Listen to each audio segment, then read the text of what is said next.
আমার আজকের নিবেদন কবি জয় গোস্বামীর প্রাক্তন।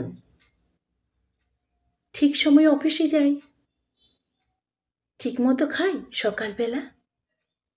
টিফিন বাস্ক সঙ্গে নেয় কি না, ক্যান্টিনে টিফিন করে। জামা কাপড় কে কেচে দেয়? চা করে কি আগের মতো? দুগ্গার মা কটায় আসে? আমায় ভোরে উঠতে হতো, সেই শার্টটা পরে এখন ক্যাটকেটে সেই নীল রঙটা। নিজেই তো সব ওই পছন্দ, আমি অলিভ দেখিয়েছিলাম।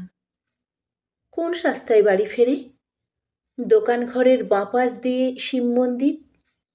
জানলা থেকে দেখতে পেতাম রিস্কা নামলো, অফিস থেকে বাড়ি আসে নাকি সোজা আড্ডাতে যায়। তাসের বন্ধু, ছাইপাশেরও বন্ধুরা সব আসে এখন। টেবিলটা মেঝের উপর, সমস্ত ঘর ছাই ছড়ানো। গেলাস গড়ায়, বোতল গড়ায়, টলতে টলতে শুতে যাচ্ছে, কিন্তু বোতল ভেঙে আবার পায়ে ঢুকলে রক্তারক্তি, তখন তো আর হুঁশ থাকে না।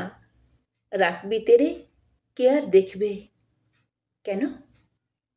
ওই যে সে মেয়েটা যার সঙ্গে ঘুরতো তখন। কোন মেয়েটা? সেই মেয়েটা? সে তো কবেই সরে এসেছে।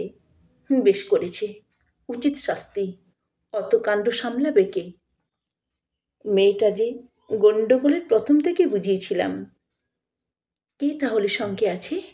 দাদা বৌদি, মা ভাই বোন? তিনকুলে তো কেউ ছিল না, এক্কেবারে একলা এখন। কে তাহলে ভাত বেড়ে দেয়? কে ডেকে দেয় সকাল সকাল? রাত্রিরে কে দরজা খোলে? যক্ষী পোহায় হাজার রকম। কার বিছানায় ঘুমাই তবে? কার গায়ে হাত তোলে এখন? কার গায়ে হাত তোলে এখন? নমস্কার। কবিতাটি ভালো লাগলে লাইক করবেন এবং কেমন লাগলো তা কমেন্টে লিখে জানাবেন। আবার এরকম কবিতা শোনার জন্য চ্যানেলটিকে অবশ্যই সাবস্ক্রাইব করবেন।